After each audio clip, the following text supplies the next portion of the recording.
Fala, minha gente! Bom dia! Tudo bem por aí? Eu aqui espero que sim. Muito obrigado pela sua companhia, por me receber na sua casa, no seu trabalho nesta terça-feira. A partir de agora, as notícias de Santa Catarina. Você fica com o jornalismo do SBT para saber tudo o que está acontecendo aqui no nosso estado. E sabe, você aí de casa, sabe muito bem que aqui a gente chega antes para você saber primeiro. Comércio do centro de Florianópolis é um dos destaques da edição de hoje. Será que as lojas que fecharam com a pandemia voltaram a reabrir as portas? Centro da capital, movimento no comércio depois de 2 anos difíceis de pandemia. Mas em muitos estabelecimentos a situação ainda é essa: portas fechadas e lojistas que não conseguiram retornar. Mais casos de estupro foram registrados em Santa Catarina. 2 deles no oeste e outro no sul do estado. Você vai ver também a atualização do rompimento da adutora da Casan, que deixou o abastecimento de água em São José, Biguaçu e Florianópolis comprometido. Já, um giro por todas as regiões do estado com oportunidades de emprego na nossa Terça do Emprego. Fique com a gente, estamos no ar.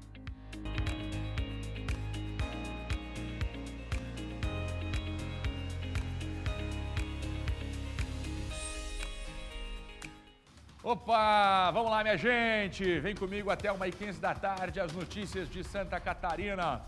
Seguinte, liberei o WhatsApp, você fica à vontade a partir de agora para conversar comigo aqui no SBT. Manda para cá a sua opinião, a sua sugestão de reportagem. Abre a tela, deixa eu ver o tempo lá fora. Biguaçu, BR-101 com o trânsito fluindo bem. Olha, minha gente, daqui a pouco todas as informações aqui no SCC Meio Dia, com as notícias de Santa Catarina. Eu vou trazer para você a atualização da falta de água na Grande Florianópolis. Tem novidade em instantes. Biguaçu, São José e parte de Florianópolis. Abastecimento de água comprometido desde ontem por conta de um problema em uma adutora da Casan. Já a atualização, Fernando, quando que volta a água? Mas agora, deixa eu falar para você que o frio voltou. As primeiras informações da previsão do tempo nesta terça-feira. O amanhecer foi com nuvens e chuva isolada do Planalto ao litoral. E agora, no decorrer do dia, a previsão é que o tempo permaneça instável e as temperaturas continuem caindo. Friozinho de volta, minha gente. Deu de verão, hein? As máximas não devem passar dos 21 graus, como você já vê na tela. No sul, 21 graus, a exemplo do que acontece no norte. Máximas, viu? Aí, Grande Florianópolis, com máximas de 18, com chuva isolada hoje à tarde. No Vale, da mesma forma. Serra, variando aí até 18 graus, a mesma situação do meio oeste. No oeste, um pouquinho mais quente, 19, e no Planalto Norte, temperaturas entre 4 e 15 graus. Daqui a pouco eu volto com a previsão do tempo completa também para a sua quarta-feira aqui no SCC Meio Dia. Agora a gente vai falar do caso da adutora da Casan que rompeu nesta terça-feira em Palhoça. Olha só a situação, o trabalho acontecendo, 11h33 da manhã, 11h33 da manhã, as notícias de Santa Catarina. E aqui você sabe, a gente chega antes para você saber primeiro. Olha, os profissionais da Casan vararam a madrugada. Essa adutora teve problema ali na altura das obras do contorno viário, na Grande Florianópolis, rompeu. Olha só o estrago, o tamanho, hein? Olha o tamanho desta adutora, responsável por abastecer Biguaçu, São José e também parte de Florianópolis, região central e bacia do Itacorubi. Olha como ficou a adutora. Vamos para lá? O nosso Thiago Pires está comigo ao vivo, direto da Grande Florianópolis, para atualizar essa informação. Tá todo mundo querendo saber, volta, não volta? O trabalho já foi concluído, existia a previsão de conclusão ainda na noite desta terça-feira. Qual a situação de momento? A água já voltou a jorrar por aqui, hein, ô Thiago Pires? Bom dia! Bom dia, Fernando. Sim, em alguns pontos, sim. Fernando, diferente das outras adutoras que nós, por vezes, já noticiamos, esta teve um motivo de ter estourado. E foi, sim, em decorrência das obras ali do contorno viário, uma escavação onde aconteceu esse rompimento. Esse acidente aconteceu ontem. Diante disso, a Casan já mobilizou, como você bem disse, já mobilizou toda a sua equipe para solucionar no menor tempo possível, até porque Biguaçu, São José e grande parte aqui de Florianópolis ficou desabastecida. A Casan informou que esta adutora tem 1.200 milímetros e ela tem uma capacidade de 1.500 litros por segundo. Olha só a capacidade dela, que ela tem de abastecimento em todas essas regiões. Mas a notícia é positiva, já concluiu. A Casan, em nota, já informou que concluiu o reparo nessa adutora e alguns lugares que não chegaram ainda a água, que não chegou ainda a água, vai chegar. Ela disse que até o final da tarde todas essas regiões atingidas receberão a água. A gente sabe que é um espaço muito grande, algumas regiões mais altas, enfim, então leva tempo em alguns locais para chegar ao abastecimento em perfeito estado.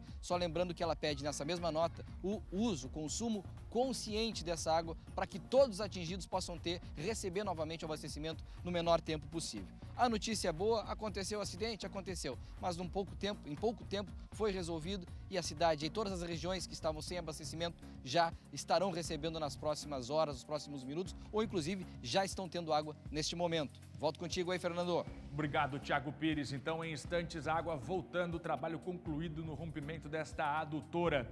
No norte do estado, um arrombamento foi registrado na madrugada desta terça-feira. Isso foi em Rio Negrinho e, por isso, os serviços estão suspensos e os atendimentos remarcados. Um posto de saúde que foi arrombado. Olha como ficou o posto de saúde, gente. Bagunçaram tudo, não somente arrombaram para roubar equipamentos, mas também bagunçaram tudo. O Luiz está por aí?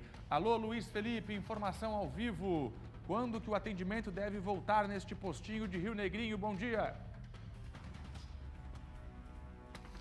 Bom dia, Fernando. Bom dia a todos que estão assistindo o SCC Meio-Dia. É um prazer ter a sua audiência. Bom almoço a todos vocês.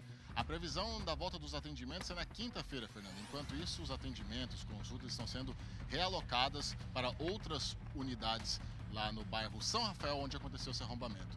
Esse arrombamento aconteceu nesta unidade. Esse indivíduo acabou entrando, furtando diversas coisas que estavam na unidade, também danificando. Por conta disso, os atendimentos foram relocados. Uma funcionária chegou no local no momento em que esse indivíduo estava fazendo os furtos e danificando toda a unidade de saúde. A Polícia Militar acabou prendendo esse indivíduo, tem 30 anos e era usuário da unidade de saúde. Eu volto contigo no estúdio, Fernando.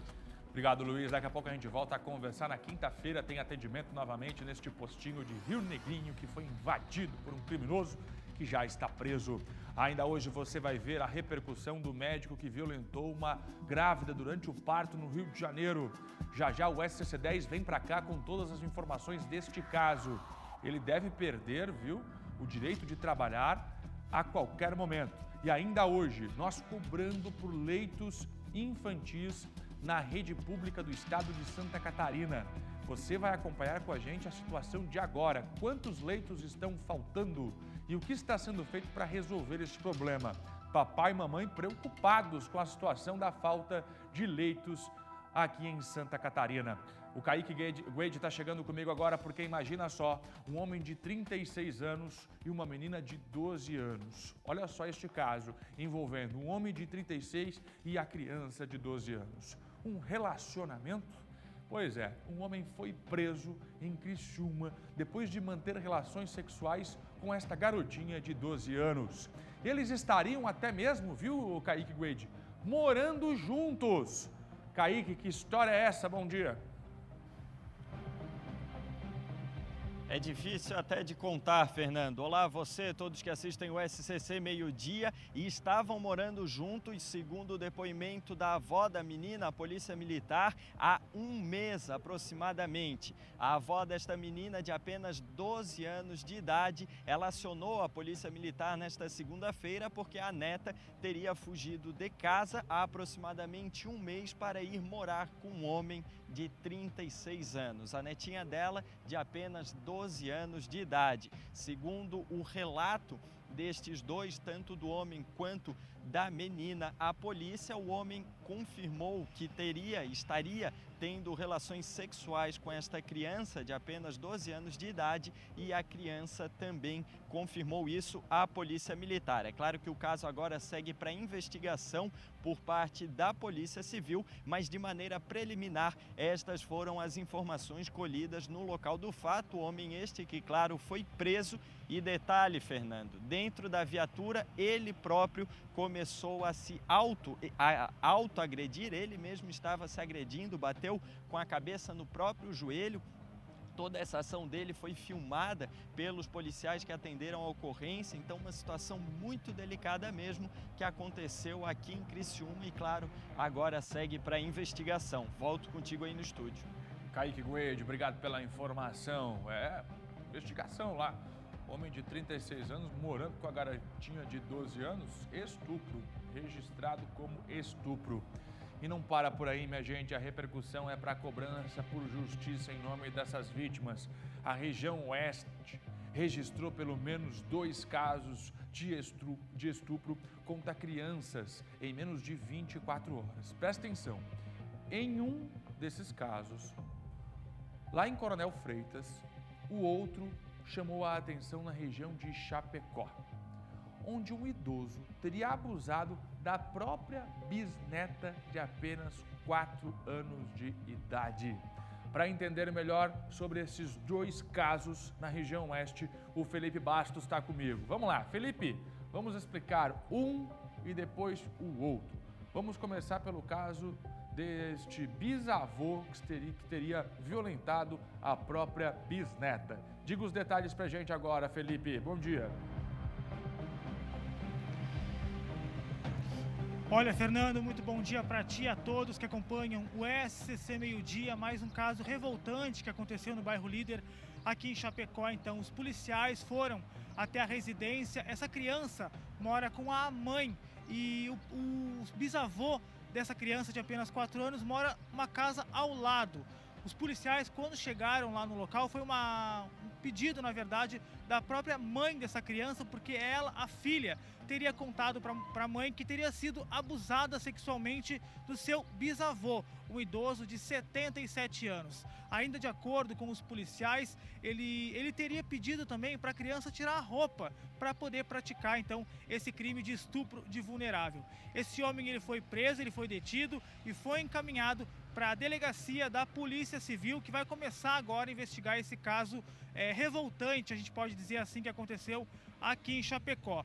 Outro caso semelhante também aconteceu em Coronel Freitas. Por lá, o pai teria estuprado a própria filha, uma criança de 13 anos de idade. Nesse caso, a Polícia Civil não soube passar mais detalhes de como estavam acontecendo esses estupros, apenas relatou que contra esse homem de 37 anos já havia um mandado de prisão preventiva.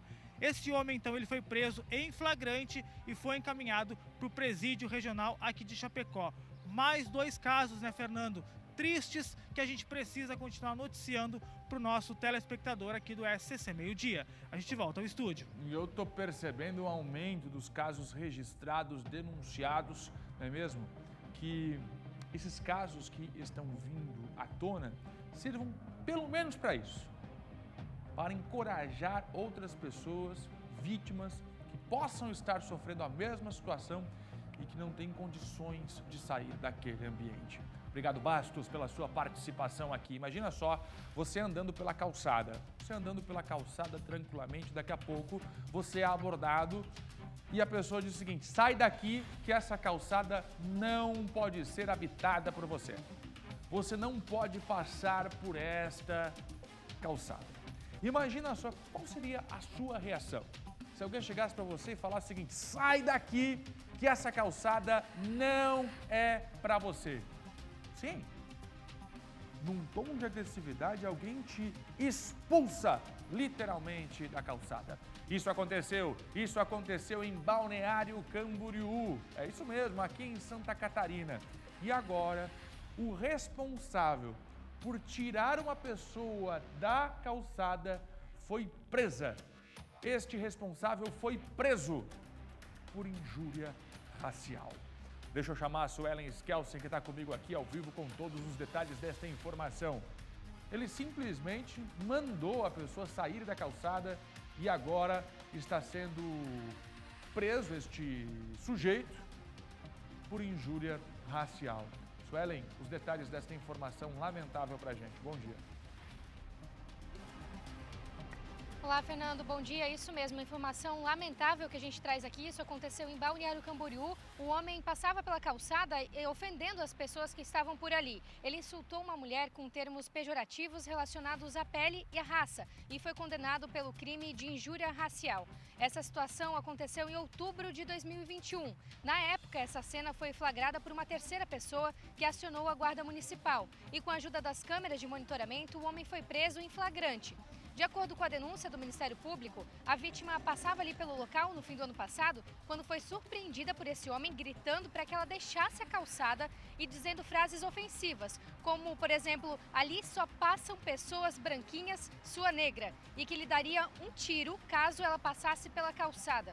Agora, nessa segunda-feira, veio a sentença, ele foi considerado culpado do crime de injúria racial, nesse processo que tramita na segunda vara criminal da comarca de Balneário Camboriú. Ele foi condenado a 1 ano e 6 meses e 20 dias de reclusão, em regime semiaberto, mas sem chances de substituição dessa pena privativa da liberdade. Isso porque ele possui ainda outras passagens pela polícia por violência doméstica. Agora, a informação que a gente tem é que ele deve recorrer desse processo em liberdade, mas infelizmente um caso lamentável de injúria racial que foi registrado no ano passado em Balneário Camboriú e agora veio a condenação desse suspeito. Eu volto com você, Fernando. Muito bom, Suelen. Obrigado pela participação aqui. Sai pra lá, que aqui só passa pessoas brancas, sua negra. Um sujeito desse ainda ganha o direito de recorrer em liberdade depois da condenação por injúria racial. Esse é o nosso Brasil. As lojas que fecharam na pandemia aí não vão voltar? O que está acontecendo? Quem passa pelo centro de Florianópolis percebe cada vez mais placas como estas que você já confere nas imagens do SBT. Aluga-se centros comerciais, pontos comerciais que foram desativados por conta da pandemia, as lojas que fecharam as portas e agora, com o retorno da vida normal, onde estão as lojas? Por que as portas continuam fechadas? O que está sendo feito para reativar o comércio em Florianópolis? A Zona Leste, ali na região do Centro Histórico, aí sim, é total abandono. A Morgana vai contar pra gente.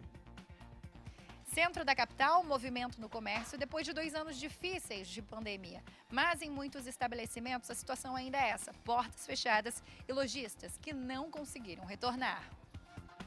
Já já a reportagem completa para você aqui no SCC Meio Dia. Vamos embora, Oliveira. Tá comigo aqui na câmera 2, o velho de guerra, Oliveira. O nosso Luiz tá aí? Traz ele para conversa porque tem rua interditada. Obras estão mudando o trânsito na região central de Joinville. Obras emergenciais na rede de esgoto. Por isso, o motorista que passa por lá tem que ficar de olho bem aberto. Vamos lá, ao vivo, a reportagem do SBT mostrando os trabalhos direto do local. O que está sendo feito aí? Qual a mudança no trânsito e a previsão de conclusão dos trabalhos? Tudo contigo, meu caro Luiz. É isso mesmo, Fernando. Essa obra emergencial começou ontem por volta das 22h30 e é uma obra grande, uma obra de tubulação aqui desse esgoto. Vou pedir para o cinegrafista Fábio Fernandes dar um zoom para a gente mostrar. Aqui nós temos uma retroescavadeira e uma escavadeira que estão sendo utilizadas nessa obra. Bom, para você que usa aqui a Monsenhor Gersino, do bairro para o centro, pela rua Pedro Gomes de Oliveira, passando pela Servidão Tereza Maria de Costa, você pode fazer um desvio e do centro para o bairro, entra na rua Israel e depois na rua José João Barcelos. Esta obra, Fernando, tem previsão de término por volta do final da tarde de hoje. Então, até lá, a rua Monsenhor Gersino estará sinalizada. As equipes de trânsito estão aqui no local orientando quem passa aqui. Uma obra muito grande de adequação do esgoto. Eu volto contigo do estúdio, Fernando. Boa, Luiz. Bom trabalho. Deixa eu ver, abre a câmera novamente lá. Vamos pedir para o nosso cinegrafista de Joinville dar um panorama geral. Eu quero ver a rua também. Mostra um pouquinho a rua. Dá para mostrar ali a avenida, que neste momento está por obras, está com obras na rede de esgoto. Aí está, você está vendo com a gente a reportagem do SBT mostrando ao vivo trabalho na rede de esgoto, viu, minha gente? Alô, Joinville, norte do estado, na tela do SBT. Olha lá o Luiz, hein? Quase que dentro da obra o Luiz mostrando pra gente tudo o que está acontecendo, o reparo na rede de esgoto que está acontecendo por lá. Luiz, por enquanto, obrigado pela sua participação. A gente volta a conversar já já. Ainda com relação a obras, vem comigo. Atenção àqueles motoristas que forem trafegar pela SC 480 entre os municípios de Bom Jesus e Xanxerê, oeste do estado. O trânsito está em meia pista por causa das obras do projeto Chapecozinho. Vamos lá saber mais? Felipe Bastos e o detalhe da informação ao vivo. Que obra que é essa, hein, Felipe? Qual a previsão de conclusão e de liberação do trânsito nas duas faixas? Bom dia novamente. Olha, Fernando, bom dia para ti. Então, não tem ainda uma previsão de quando essas obras vão ser concluídas, na verdade, mas esse trecho vai ficar durante um bom tempo aí em meia pista por causa dessas obras que continuam por lá, viu? Por isso, a atenção redobrada para os motoristas, principalmente entre as 7h30 da manhã e também às 5h30 da tarde, porque é aquele período, então, que os serviços são feitos de forma mais intensa. O que está acontecendo por lá é o seguinte, é a implantação de uma adutora de água tratada do rio Chapecozinho. A macroadutora está sendo implantada aqui na região para tentar resolver os problemas de captação de água nos municípios de Chapecó, Xaxim, Xanxerê, Cordilheira Alta e também Bom Jesus, onde os mananciais próximos são vulneráveis às estiagens que prejudicam a região oeste. A obra, Fernando, deve contemplar aí cerca de 500 mil moradores aqui da região. Por isso, é importante quem for passar por esse trecho, principalmente entre Xanxerê e Bom Jesus, ter uma atenção redobrada, porque o trânsito por lá continua em meia pista. Fernando. Este é Felipe Bastos e a informação também de alteração no trânsito lá na região oeste. SCC Meio-Dia, falando com toda a Santa Catarina. Nossas equipes por todo o estado mostrando o que acontece, a cobertura estadual para você aqui no SBT. Vamos embora porque ainda tem trânsito interditado, hein? Já mostrei para você aqui trânsito interditado com alterações no norte, agora na região oeste chegou a vez da 470. O trânsito será interrompido na tarde desta terça-feira na 470. Quem traz os detalhes para mim ao vivo é a nossa Suelen Skelsen. O horário desta interdição, qual é a previsão de duração desta interdição no trânsito e o motivo? Explica tudo agora, Suelen. É isso mesmo, Fernando. A BR-470 vai ficar interditada por aproximadamente 30 minutos no quilômetro 42, na cidade de Gaspar. Isso começa por volta das 2 horas da tarde. Essa duplicação do lote 2, a empresa responsável pela duplicação, informou sobre que seria preciso hoje a detonação de rochas ali nas margens da rodovia, por isso seria preciso interditar a BR-470 nos dois sentidos. Isso vai acontecer entre os trechos do quilômetro 41 e 42, entre Gaspar, na cidade de Gaspar, a partir das 2 horas da tarde. Portanto, a BR vai ficar, então, interditada nesse horário. O tempo estimado para essa interrupção, para a realização dos trabalhos de limpeza da pista, deve durar aproximadamente 30 minutos. Mesmo assim, é importante que os motoristas fiquem atentos, porque pode ocorrer, então, filas e congestionamento no local. Os moradores da região também foram avisados com antecedência. Além disso, ao longo da rodovia, os motoristas vão ter orientação dos agentes e também placas de trânsito. A interdição acontece para manter a segurança durante os trabalhos de duplicação do lote 2 da 470. Então, atenção redobrada quem estiver passando pela BR-470 hoje, até porque depois da conclusão dessa manutenção, da duplicação da BR-470, dessas melhorias na pista, ainda o trânsito deve ficar congestionado no local. Então, atenção redobrada dos motoristas a partir das 2 horas de hoje no quilômetro 41 e 42 em Gaspar. Eu volto com você, Fernando. 470, interditada, viu? Interdição que deve durar 30 minutos, como a Suelen explicou pra gente. Muito obrigado pela sua participação aqui, o giro da reportagem do SBT por todas as regiões de Santa Catarina. Presta atenção, a Secretaria de Agricultura interditou as áreas de cultivo de moluscos na praia Barro Vermelho e no Ribeirão da Ilha, em Florianópolis. Pois é, o Barro Vermelho é uma comunidade do próprio Ribeirão. A comunidade chama lá Barro Vermelho, no Ribeirão da Ilha. Deixa eu conversar com o Thiago Pires, que vai explicar pra gente todos os detalhes. Ô, Thiago, qual o motivo desta interdição do cultivo de moluscos na região sul da ilha? Diga lá, Thiagão. Pois é, Fernando, por enquanto é só lá no Ribeirão da Ilha, por enquanto, e a gente torce que fique realmente por lá. Eu estou aqui, Fernando, com o professor Leonardo Horrig, aqui no Departamento de Botânica da Universidade Federal de Santa Catarina, para nos explicar exatamente isso. O que aconteceu? O que leva essa interdição? Olha, já vou lhe adiantar, uma concentração de uma microalga que é muito prejudicial à saúde humana. Professor, explica pra gente o que está acontecendo, por que essa interdição e por que a preocupação. Bom, essa interdição ela é fundamental e felizmente nós temos em Santa Catarina um excelente serviço de monitoramento que iniciou nas universidades e passou para o serviço público, pela Epagre e Cidasc. E esse monitoramento, ele abrange todas as áreas de cultivo do estado de Santa Catarina, onde se analisam os mexilhões para verificar a presença das toxinas. O que acontece? Nessa época de inverno, mas às vezes no verão também, algumas condições meteorológicas trazem essas algas, e também oceanográficas, trazem essas algas aqui para a nossa região, onde elas encontram um local adequado para crescer mais.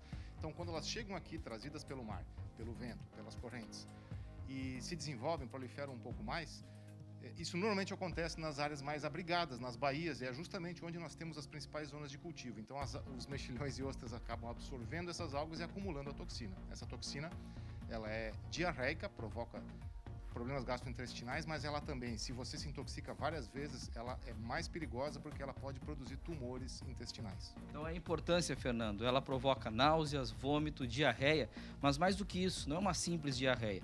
Quando a contaminação existe por diversas vezes, ela pode provocar o tumor, é isso, né, professor? Exatamente. Quando a pessoa tem várias incidências, ou seja, quando não há um monitoramento bem feito, quando as pessoas consomem sem um maior cuidado, pode haver uma série de intoxicações no ano ao longo de uma vida, né? E você ter mais propensão ao desenvolvimento de tumores intestinais. Isso é muito perigoso.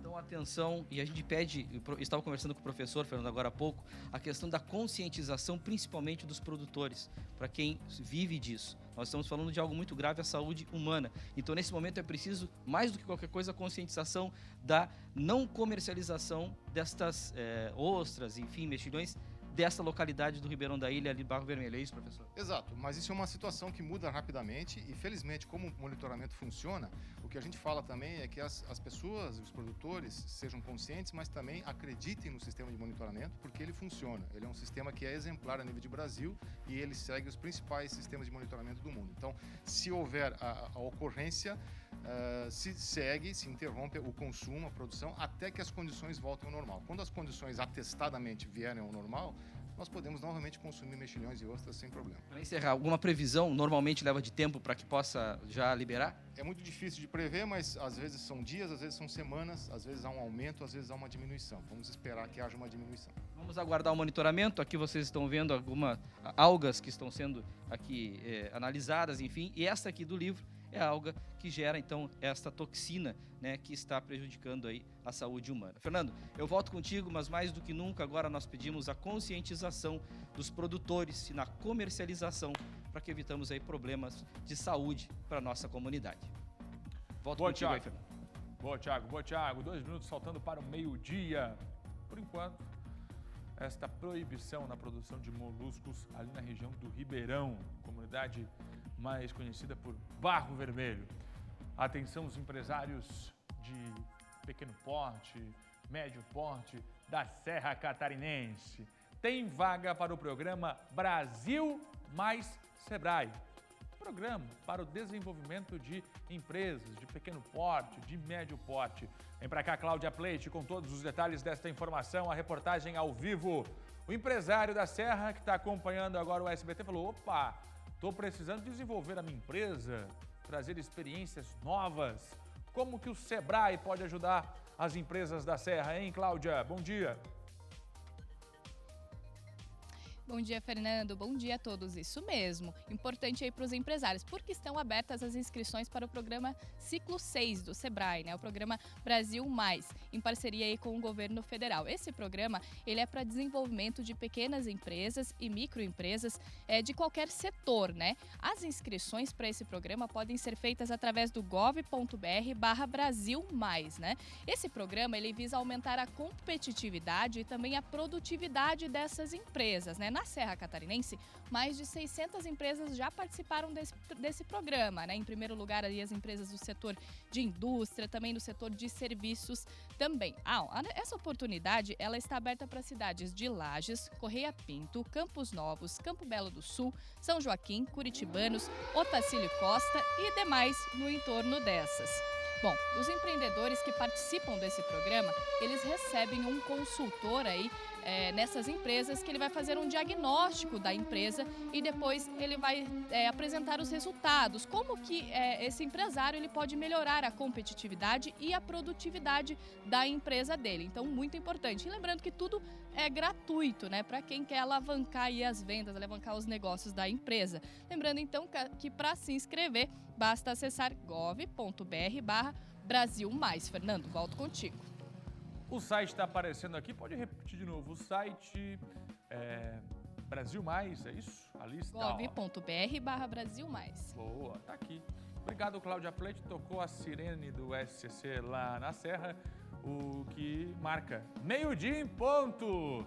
Meio-dia toca a sirene do grupo SCC e a Cláudia registrou pra gente aqui. Bora almoçar, Cláudia, meio-dia, obrigado pela sua participação. Continua o giro da reportagem, nós vamos continuar falando o assunto relacionado à falta de leitos infantis no Hospital Santa Catarina. Hospital Santa Catarina, hospital infantil que fica em Criciúma, no sul do estado, é referência para o atendimento infantil lá na cidade.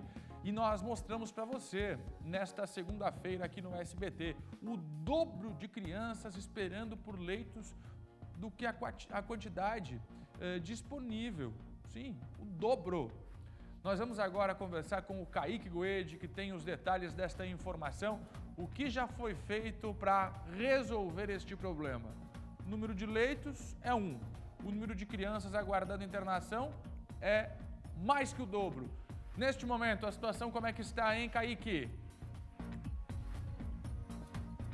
Fernando, na tarde desta segunda-feira eu tive uma longa conversa com o secretário de Saúde aqui de Santa Catarina, o Aldo Batista Neto, e ele trouxe pontos muito importantes sobre essa situação. É importante logo de início nós destacarmos que todos os pacientes, segundo o secretário, estão sendo atendidos. É claro que a demanda é alta, mas segundo ele fez questão de reforçar que a pessoa que chegar até o Hospital Santa Catarina, ela irá receber tratamento. Mas isso está diretamente ligado a outra situação que diz respeito ao uso, aos atendimentos nas unidades da rede básica de saúde. Já já nós vamos conferir um trechinho dessa entrevista, mas antes eu quero falar também, lembrar que o secretário disse que o governo planeja abrir 16 novos leitos infantis, leitos de atendimento básico aqui no Hospital Santa Catarina, só que enquanto isso não acontece, algumas medidas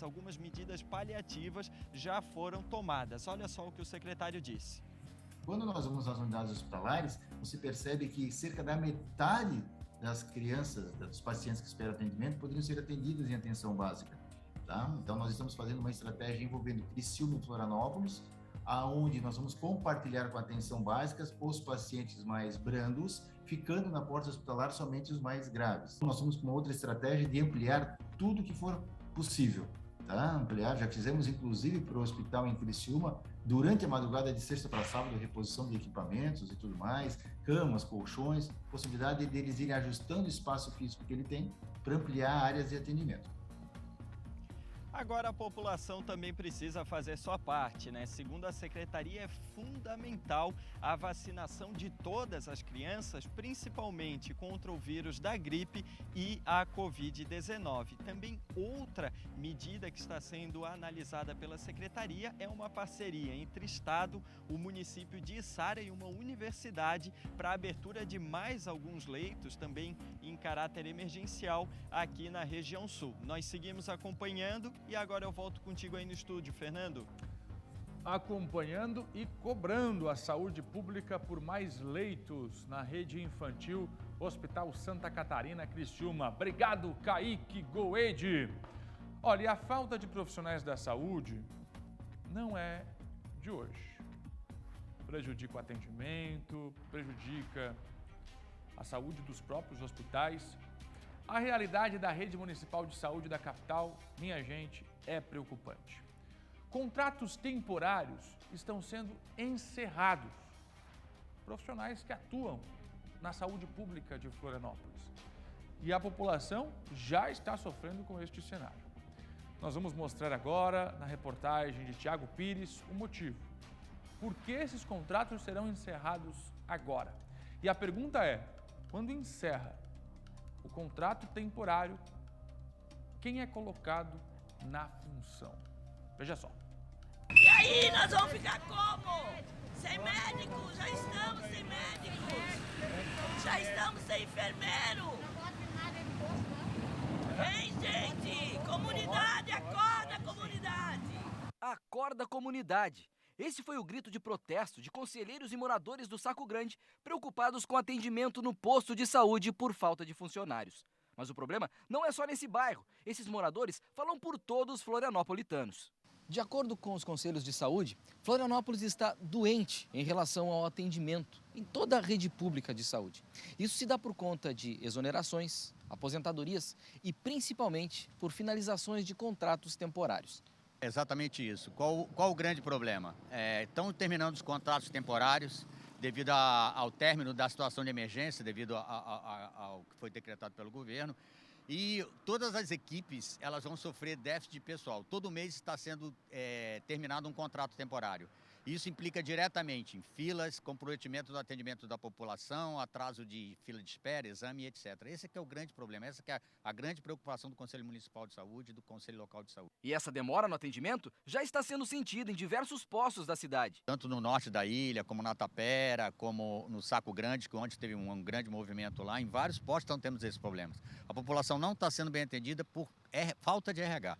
Esse é o grande problema hoje da Secretaria Municipal de Saúde. Como ressaltou o seu Emerson, os contratos temporários, em muitos casos, são de apenas 3 meses. De acordo com o Conselho, as equipes estão sobrecarregadas e tendo que atender um número de pessoas que ultrapassam os padrões definidos. E com isso, aumenta o tempo de espera dos pacientes em consultas e também na realização de exames. Quem paga, como sempre, é a população. Já está ruim, vai ficar pior. Hoje as demandas dos postos já estão bem precárias e o tempo de atendimento está muito extenso, falta medicação, está faltando até medicação básica para um curativo, infelizmente. E assim, se hoje tem um atendimento de um posto de 12 horas, das 7 às 7, vão começar a cortar, vão começar a ser das 7 às 3, das 7 às 4. Então isso prejudica o usuário. Nós entramos em contato com a Secretaria Municipal de Saúde para ouvi-los diante desse problema, mas não recebemos respostas até o fechamento dessa matéria.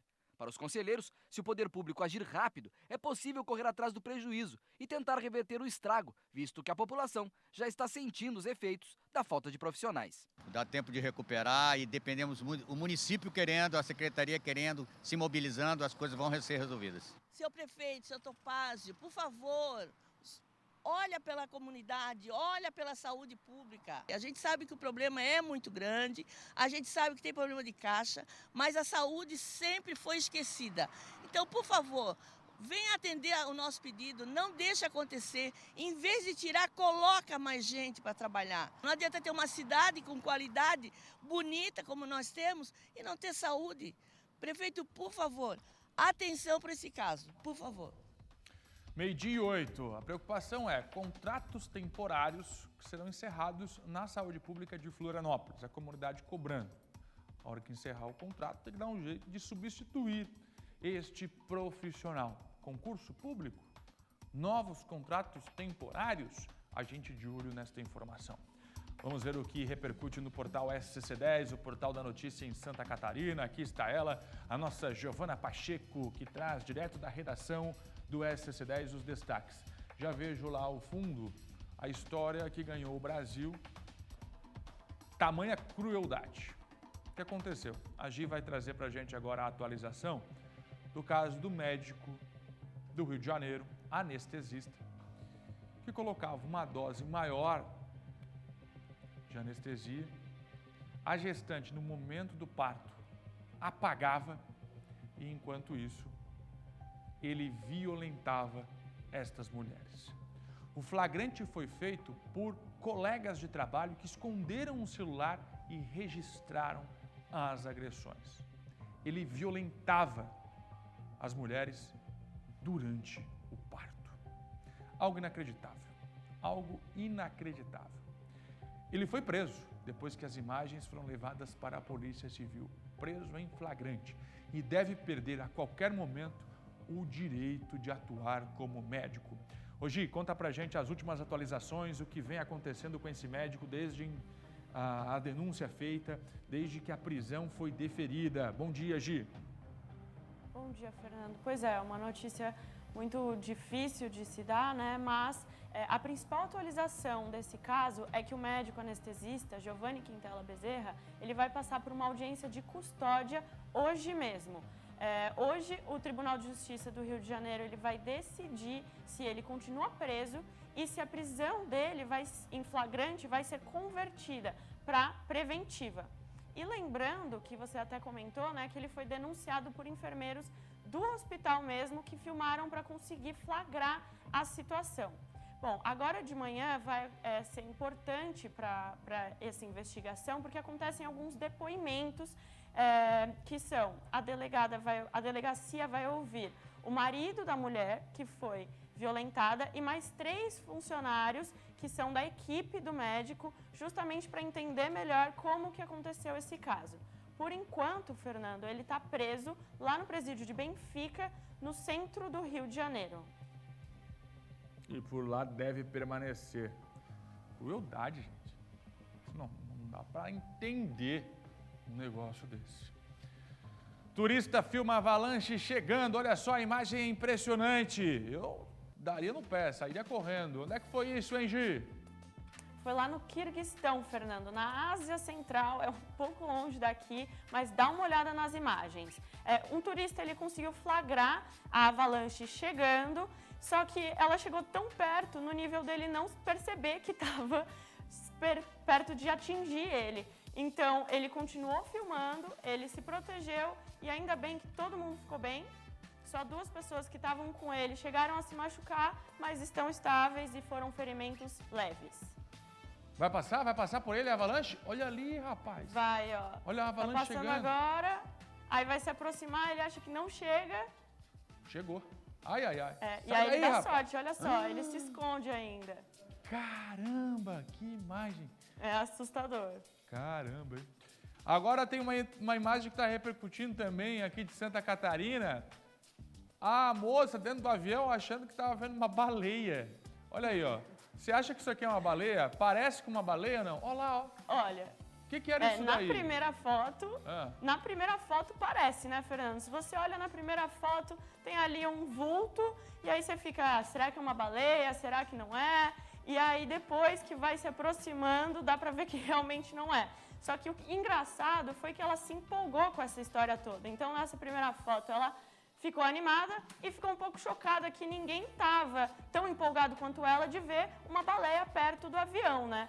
E aí, nessa segunda foto, ela começa a perceber que a baleia está chegando perto demais da costa.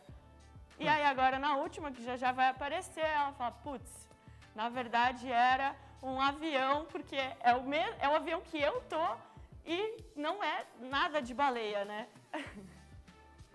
A mulher achou que era uma baleia, rapaz, era a sombra do avião. Bota de novo ali. E ela fez a maior festa, viu? Começou a publicar nas redes sociais. Gente, eu tô vendo uma baleia. A baleia tá seguindo o avião. Olha aí, ó. Aí, ó. Até parece aí. Ela ficou super empolgada. Até parece aí a baleia. Aí depois vai chegando perto, não é baleia nada, é o avião. Essa história repercutindo nas redes sociais. Gi, muito obrigado pela sua participação. Vamos embora.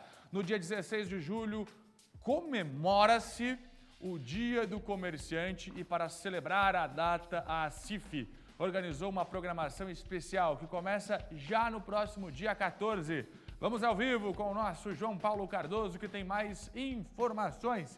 O que a ACIF vai fazer, hein, JP? A Associação Comercial e Industrial de Florianópolis. O que o povo ganha com isso? Diga lá, JP, bom dia.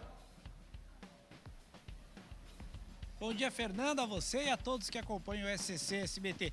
Fernando, é o seguinte, a Associação Comercial e Industrial de Florianópolis, a ACIF, está fazendo uma comemoração do Dia Nacional do Comerciante. Então, assim, o foco são os comerciantes aqui da região central, principalmente da Felipe Schmidt e em torno também.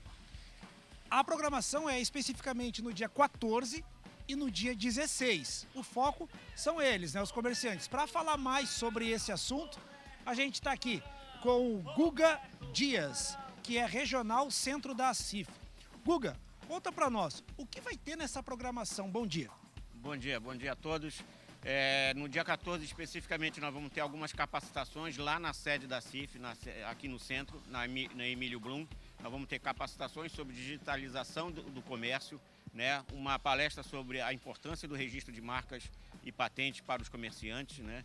Vamos ter network, vamos ter rodada de negócio, vamos ter o farol empresarial, que é um dos núcleos da CIF, vai promover para fazer um diagnóstico das empresas e dar esse diagnóstico para os empresariados, né? E no dia 16, especificamente aqui na Felipe Schmidt, com a Deodoro, nós vamos ter uma tenda com distribuição de mudas, né? A banda do Corpo de Bombeiros, tá?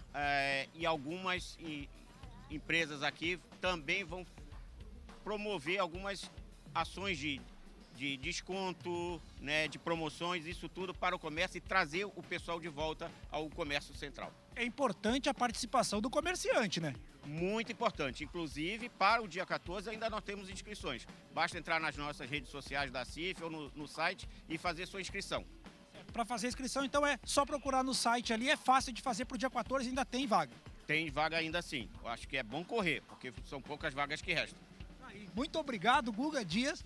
Gente, programação especial, então, da CIF aqui no centro de Florianópolis em comemoração ao Dia Nacional do Comerciante. Importante que todos os comerciantes, sim, participem, Fernando. Boa, JP, obrigado pela participação por aqui. Olha, você que circula pelo centro da capital, com certeza já reparou que depois da pandemia, muitas lojas fecharam as portas. Vai vendo, agora 12:16. Empresas fecharam. Você percebe que muitos pontos estão lá para locação. Aluga-se. Com a retomada da economia, muitas já conseguiram se reestabelecer. Outras, nem sinal de movimento. A nossa equipe foi conferir esta situação e mostra agora o que está sendo feito para que o comércio volte de forma presencial em Florianópolis. Vai, Morgana! Centro de Florianópolis, Rua Felipe Schmidt, 9 horas da manhã, enquanto algumas lojas se preparam para abrir.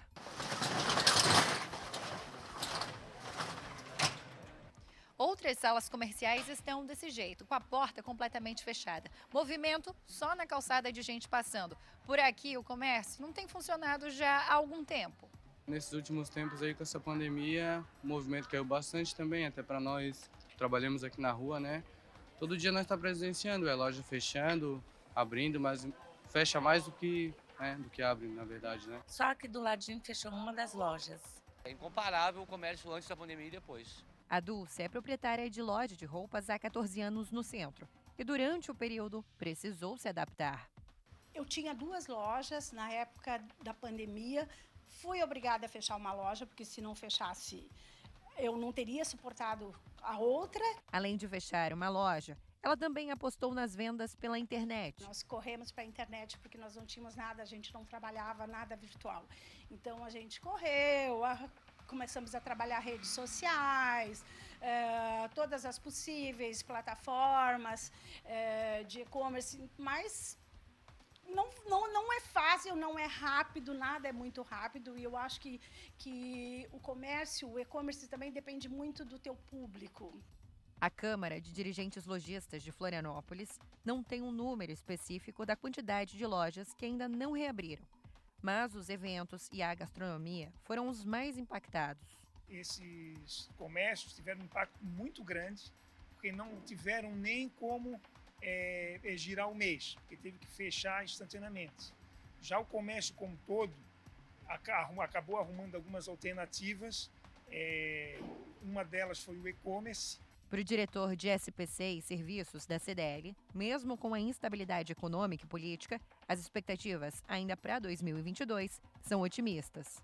De qualquer maneira, há uma expectativa muito grande de crescimento daqui para frente, com a baixa dos juros e com a queda do dólar. A Dulce, por exemplo, que tinha fechado uma das lojas lá no começo da pandemia, conseguiu reabrir nesta semana. A loja que nós tínhamos, que eu fechei, eu acho que tinha 4, 5 meses de pandemia, nós abrimos há um mês atrás. Pegamos um ponto bem no mesmo lugar que a gente, não no mesmo local da loja, mas no mesmo centro comercial, e voltamos a trabalhar. 12h19, hoje tem Copa América Feminina aqui no SBT. A seleção brasileira enfrenta a equipe do Uruguai. A Domitila Becker faz o convite, olha só. Nessa terça-feira tem mais Copa América Feminina aqui no SBT. A nossa seleção vai a campo para encarar as uruguaias. É a segunda rodada da fase de grupos da maior competição do continente. E o Brasil quer manter vivo o sonho do título, de uma vaga na Copa do Mundo e uma vaga nos próximos Jogos Olímpicos. É nessa terça-feira, às 6 horas da noite, aqui no SBT. Boa, Domitila! Daqui a pouco tem a Dominique aqui no SBT. Então hoje, 6 da tarde, seleção brasileira. Copa América, você assiste aqui no SBT. Vamos falar de oportunidade agora? Pode rodar.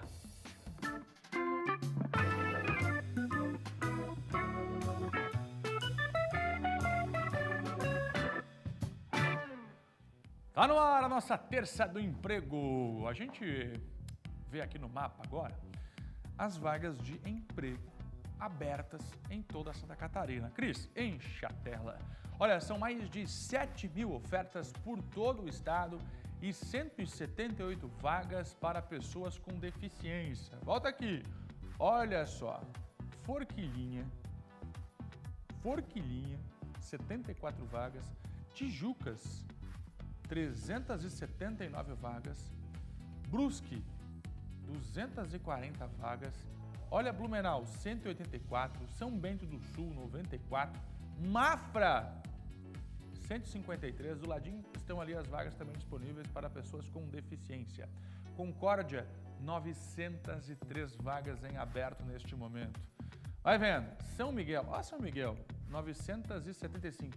São Miguel aparece com muita frequência aqui no nosso mapa de vagas.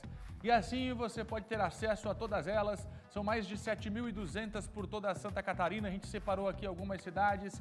178 vagas só para pessoas com deficiência. Então, o site já apareceu aqui. Você procura o Cine para conhecer tudo sobre essas vagas aqui de Santa Catarina.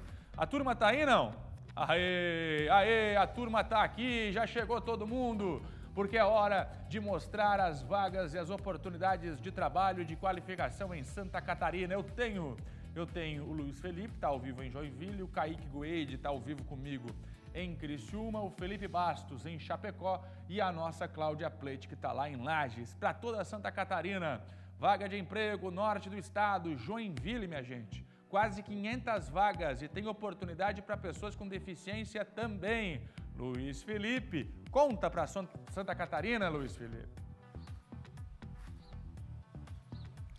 É isso aí, Fernando. Além de Joinville, tem bastante vaga aqui no norte do estado também. Vamos começar por Jaraguá do Sul. Tem vaga de auxiliar de estacionamento, auxiliar de produção, melhor dizendo, monitor de estacionamento e vendedor. Para você de Jaraguá que deseja se candidatar, basta ir até o Cine Fácil, que fica na rua Antônio Cunha, 160, no bairro Vila Baependi, munido de seus documentos.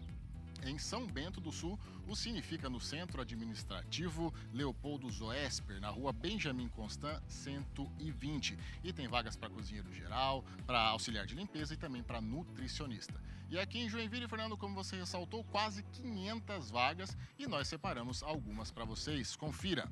Consultor de vendas, 50 vagas. Motorista de caminhão, 15 vagas. Auxiliar de produção PCD, 20 vagas e repositor de mercadoria PCD, 10 vagas. Para você que deseja se candidatar, basta ir até o CEPAT, na rua Biton Batista, número 342, no centro de Joinville, ou baixar o aplicativo Cine Fácil e imprimir a sua carta de encaminhamento, se candidatar e boa sorte. Eu volto contigo, Fernando. Boa, curto igual a coice de porco, né, meu caro Luiz? Ô, Kaique, lembrei de uma agora aqui, é um atrás do outro, igual a soco de canhoto, você já ouviu essa, não? Ó, lá vem ele, hein, direto do sul catarinense, o nosso Cristalzinho, porque hoje acontece a primeira sessão de negócios em Criciúma. Este é um evento promovido pelo Núcleo da Mulher Empresária e também pelo Sebrae Kaique, quem pode participar, Kaique? Fernando, baita oportunidade para o pessoal não só de Criciúma, mas de toda a região aqui do município, porque imagina só um encontro cheio de empresários, onde terão várias mesas, então as pessoas se reúnem e em cada mesa, cada empresário terá 2 minutos, até 2 minutos, para apresentar o seu serviço, o seu produto, né, o seu estabelecimento de forma geral e ali, claro, vai haver muita troca de conhecimento. Tudo isso acontece hoje na SIC, Associação aqui de Criciúma, entre as 7 horas da noite e as 10 horas também da noite. Quem tiver interesse, ainda há vagas disponíveis, é só entrar no site ali, acicre, aí é acicre.com.br, acicre.com.br, e daí ali a pessoa tem todas as informações, o link para se inscrever também neste encontro. Encontro que foi promovido pelo Núcleo das Mulheres Empresárias aqui de Criciúma, e eu conversei com a Daiane Nazário, ela que é responsável por esse núcleo. Ela falou um pouquinho sobre o papel da mulher no empreendedorismo aqui da região. Olha só que legal. A ideia é se capacitar como mulher, né, estar mais preparada para o mercado de trabalho e de gestão, né? Hoje muitas mulheres estão aí à frente de negócios, crescendo cada vez mais. Então, por exemplo, o Núcleo da Mulher Empresária, nós temos noite de conhecimento, nós temos noite de mentorias, palestras, master. A gente está sempre buscando eventos que possam agregar valor a nossas empresas, ao nosso lado profissional e, por que não, pessoal, né? Então, é um núcleo que soma muito no desenvolvimento socioeconômico da nossa região. Oportunidade legal para incentivar os negócios, não é mesmo, Fernando? É contigo. Obrigado, Kaique Goede. Já estou com a Cláudia Pleite aqui. Vem comigo, informação, porque em Lages também tem vagas de emprego. Vamos para lá saber? Cláudia, explica para o povo, Cláudia. Oi, Fernando, isso mesmo, são 64 vagas de emprego aqui no Banco de Emprego de Lages. A gente preparou uma tela aí para mostrar quais que são essas vagas. Dá uma olhadinha, tem para todas as áreas, né? A gente tem para vagas para vendedora, técnico agrícola, contador, auxiliar de cozinha, entre outros, né? Tudo isso sempre no Banco de Emprego aqui de Lages. E ainda tem vagas para diversos cursos gratuitos também aqui no Banco do Emprego. Olha só essa tela.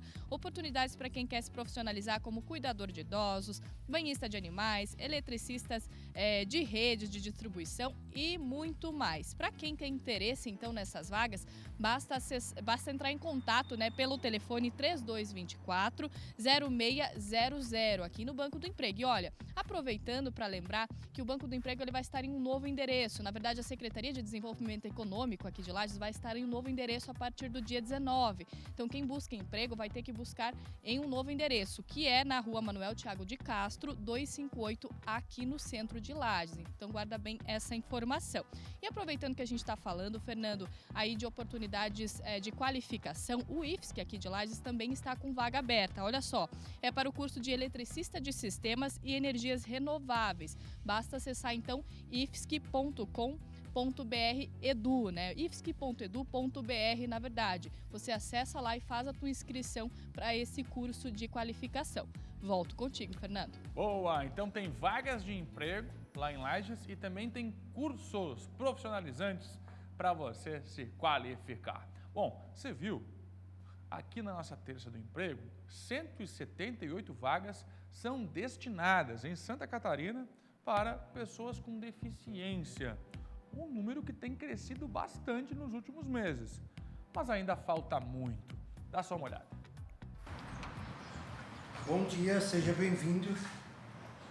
Há 4 anos, essa é a rotina do Kleber. Ele é autista e auxiliar administrativo num programa de aprendizagem no centro da capital. Aí a pessoa vem, eu chego aqui, eu dou um bom dia, aí eu pergunto o que deseja.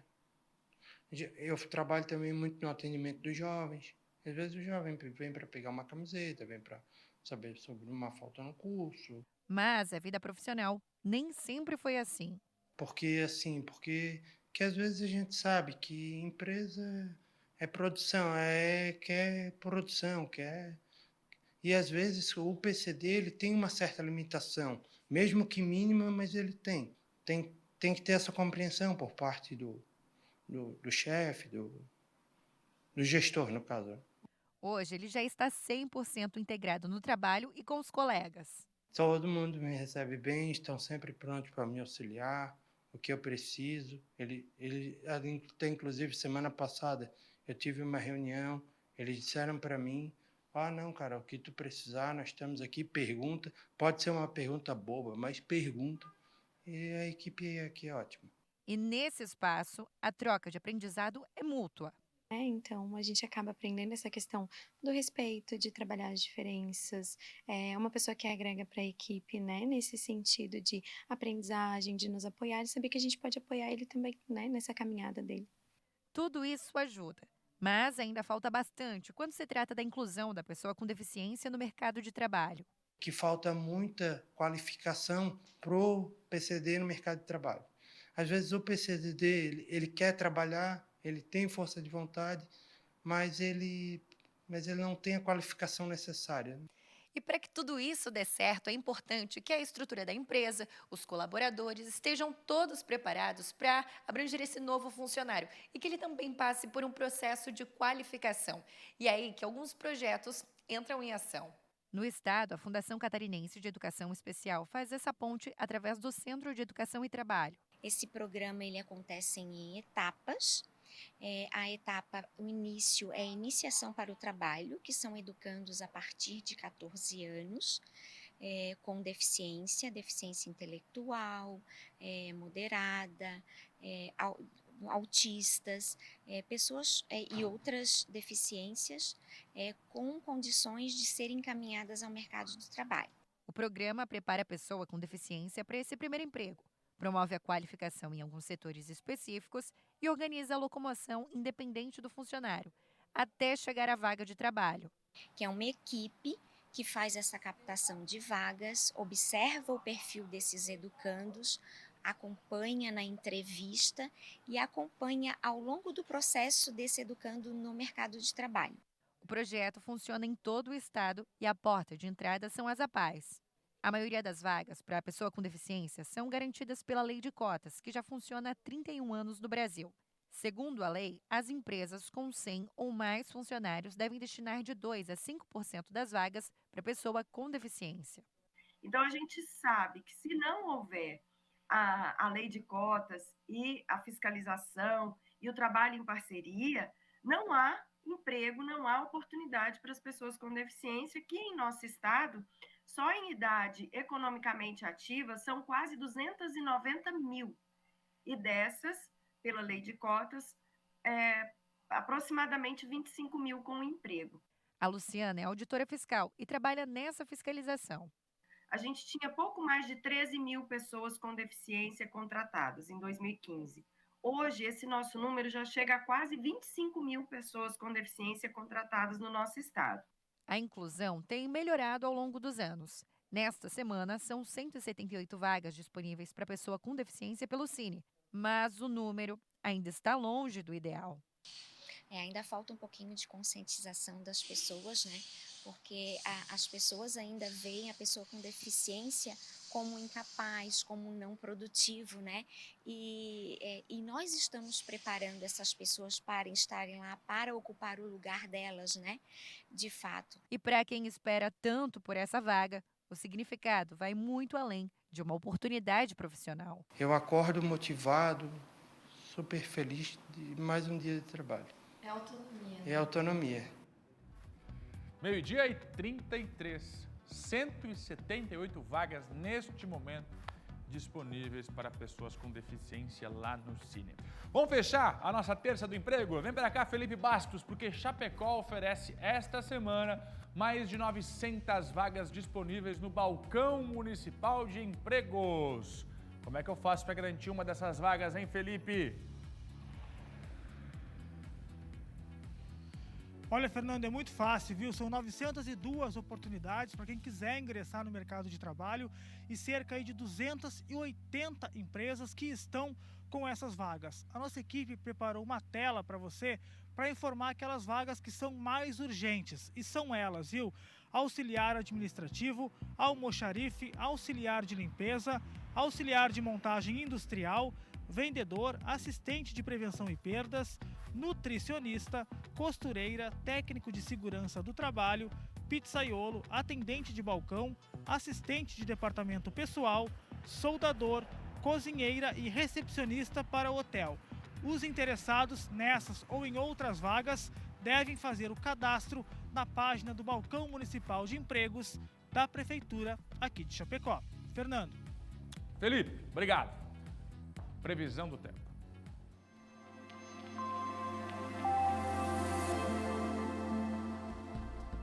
Ele está de volta. Tinha gente pedindo, né? Você estava pedindo? Ele voltou nesta terça-feira. O frio. O amanhecer foi com mais nuvens e chuva isolada do Planalto ao litoral. Agora, no decorrer do dia, minha gente, a previsão é que o tempo permaneça assim, estável. Tem alerta da Defesa Civil de alagamentos costeiros na Grande Florianópolis. Você já viu como é que está aí o mapa com relação a temperaturas e chuvas isoladas por toda Santa Catarina? Olha as máximas, como é que vão ficar aí na sua cidade. Agora deixa a Cris mostrar pra gente o mapa com relação ao alerta de maré alta. É isso mesmo. Os principais pontos de atenção são na Avenida da Saudade, Florianópolis, viu? No Centro-Sul e também no Rio Tavares. Olha só, dá só uma olhada no alerta da Defesa Civil para maré alta hoje. E aí o seguinte, minha gente, aí sobe o nível da água ali no mangue, na região do Itacorubi, na Avenida da Saudade, ou então na região do Centro-Sul, no Rio Tavares, prejudica o quê? O trânsito. Se você vai passar por essas regiões, já fique sabendo que pode ter fila. Agora, as temperaturas para esta quarta-feira. As temperaturas continuam caindo, vai vendo comigo, porque a quarta-feira continua com um tempo instável em todas as regiões. À noite tem previsão de chuva isolada no oeste. Já as temperaturas caem e caem bastante, viu? Não é pouco não. As mínimas devem ficar entre 2 e 15 graus. As máximas não passam de 20 graus nesta quarta-feira. O frio voltou. Quem voltou também foi a Dominique com o esporte. Bora!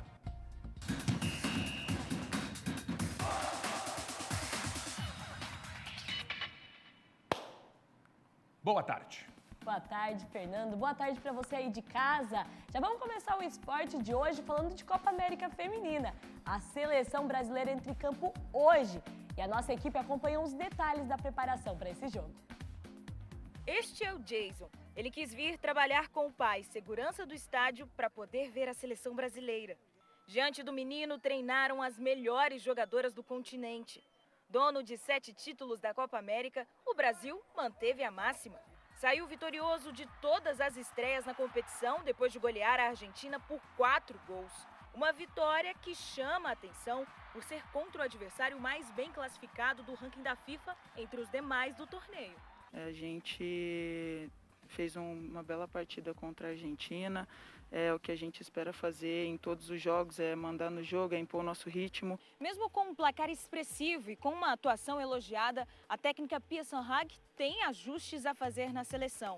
Quer aumentar a posse de bola diante do Uruguai e, para isso, teve apenas 2 dias de treinamentos. A goleira Lorena tem investido nas saídas de bola, um dos fundamentos mais treinados pela técnica Pia aqui na Colômbia. É o nosso estilo de jogo, colocar a bola no chão, fazer a posse, conseguir fazer as viradas de jogo para que a gente consiga usar a nossa velocidade. E com as chegadas da Luana, titular da seleção na temporada, e da Duda Francelino, recuperadas de Covid-19, o meio-campo se reforça. Graças a Deus me recuperei bem, tive poucos sintomas só nos primeiros dias, então consegui manter um pouquinho dos treinamentos em casa mesmo.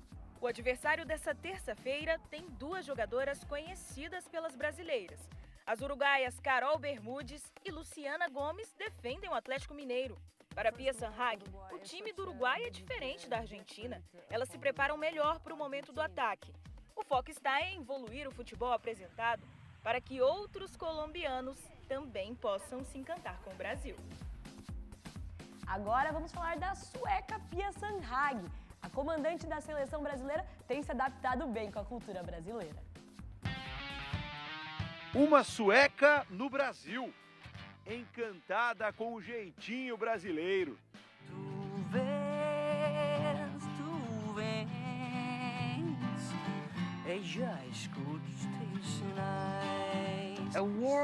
É uma cultura quente, uma cultura alegre, otimista. Eu realmente gosto.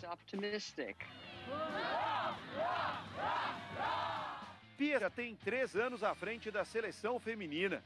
Diz que ainda não está 100% adaptada, mas curte cada dia por aqui. Gosto da comida brasileira, especialmente frutas. As frutas são mais frescas e saborosas que na Suécia. Ouvir música brasileira, tocar violão. É muito legal aqui a temperatura, a alegria das pessoas e a praia. Ela está motivada. Bicampeã olímpica pelos Estados Unidos, medalha de prata pelo país natal, o Brasil parecia uma realidade distante, até pintar uma grande oportunidade. É um país que ama futebol. Eu amo futebol. Nós temos a Copa do Mundo, a Olimpíada e estamos indo para a Copa América. Isso, Pia.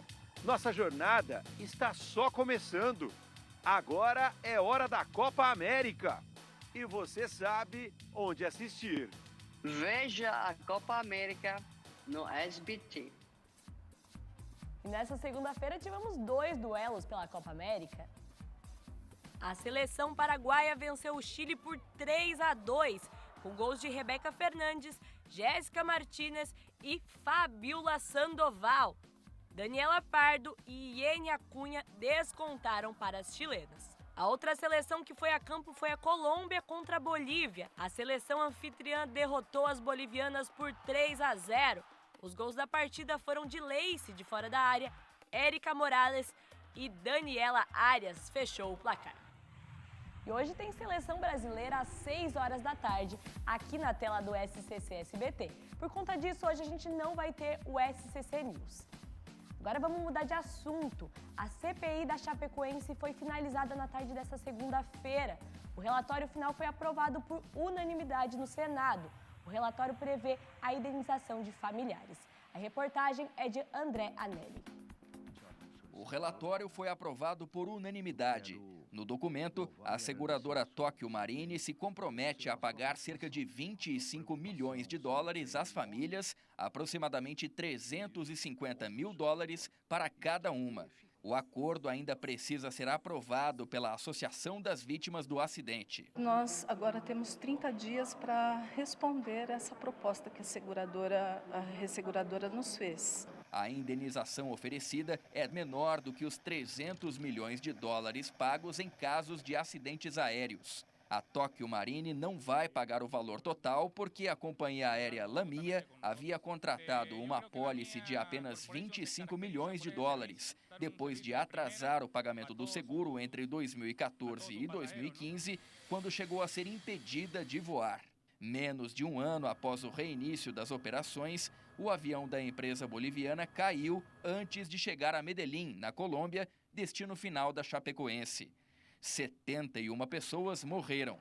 Segundo as investigações, a causa do acidente foi pane seca. O relatório final da CPI menciona 4 projetos de lei. Um que altera as normas de seguros privados no Código Civil e 3 que mudam o Código Brasileiro de Aeronáutica para reforçar a responsabilização de transportadoras e seguradoras em casos de acidentes aéreos. O fato de um avião transportando uma delegação esportiva poder decolar sem cobertura de seguro mostra a fragilidade da organização do sistema. O Avaí informou nesta segunda-feira que o goleiro Douglas vai deixar o clube. O jogador vai para a Arábia Saudita e o Leão vai receber uma compensação financeira pela transferência. O esporte de hoje vai ficando por aqui. Amanhã tem mais. Vai assistir o Jogo do Brasil hoje, Fernando? Hoje tem Copa América. Amanhã eu hoje trago os não detalhes. tem SCC News, inclusive por causa disso. Exatamente. Transmissão aqui no SBT, Copa América Futebol Feminino. Intervalo.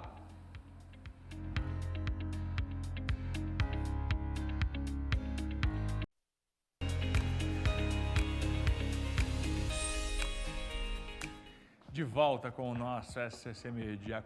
Acontece hoje, em Lages, o lançamento do livro O Continente das Lagens.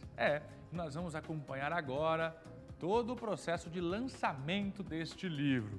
A obra é muito importante pela valorização da história do município. Quer ver? Dá só uma olhada. Desde os primeiros habitantes da Serra até a ata da fundação de Lages, passando pela história dos tropeiros e contando até sobre os costumes da época. Esse é o livro de Licurgo Costa, O Continente das Lagens. O lançamento da reedição do livro, que conta a história de Lages, marca os 20 anos de morte do autor Licurgo Costa. A obra, importante veículo de estudos e valorização cultural, foi reeditada por uma equipe de pesquisadores e historiadores. A historiadora Sara Nunes fez parte de todo o processo de revisão e organização e explica com orgulho a significância do livro. Ela é uma obra que traz uma abordagem sobre a história de Lages e da região serrana, desde os habitantes primitivos, com várias referências de pesquisas de fontes históricas, até a década de 80 do século XX, década em que o livro foi publicado. Então, essa obra ela é mais do que um livro de história, ela acabou se tornando uma referência da memória coletiva da região serrana. Paulo Costa, sobrinho do autor, conta que a obra, com 690 páginas, permanece com todo o seu conteúdo original, não tendo tido a retirada de nenhum trecho.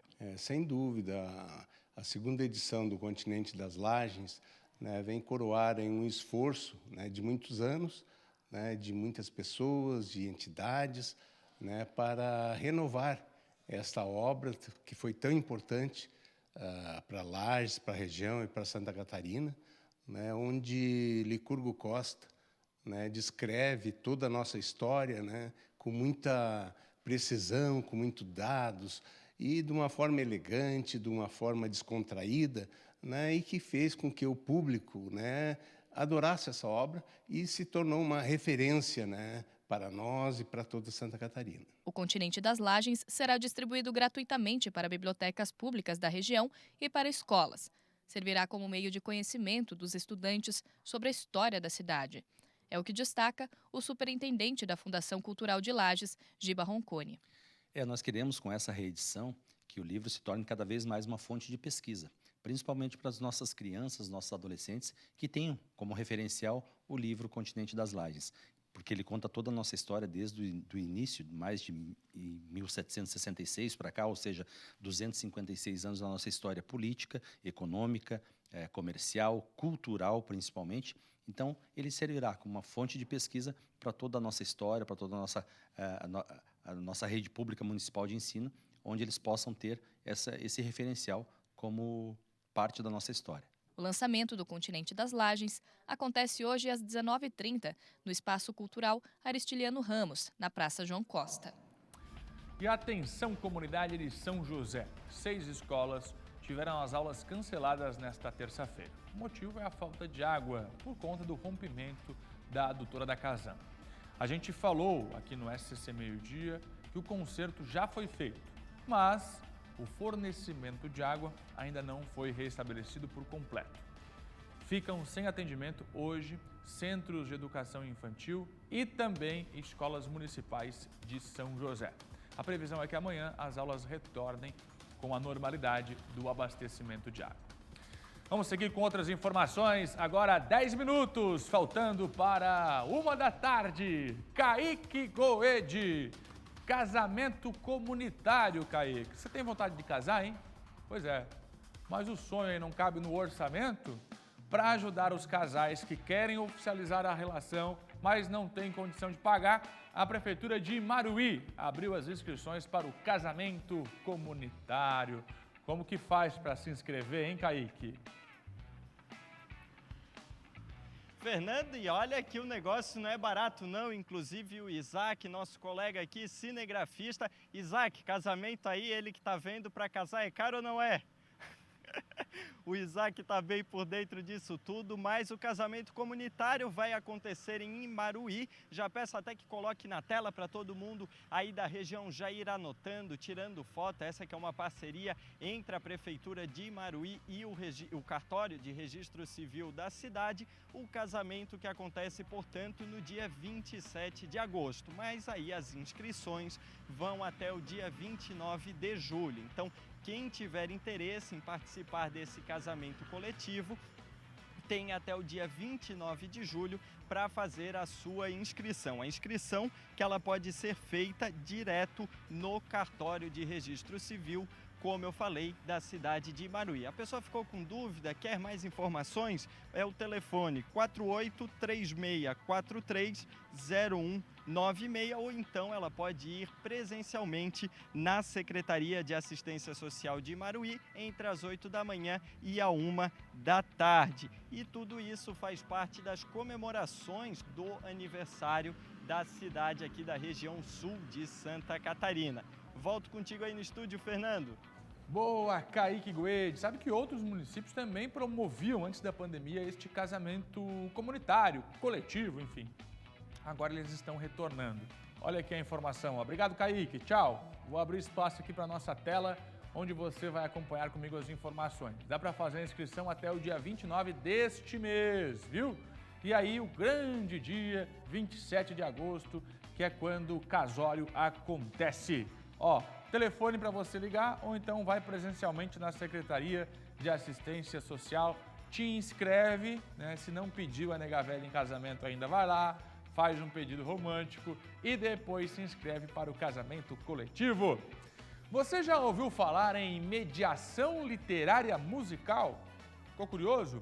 É uma atividade cultural muito bacana que foi programada, né, com a população em situação de rua em Florianópolis. Dá só uma olhada.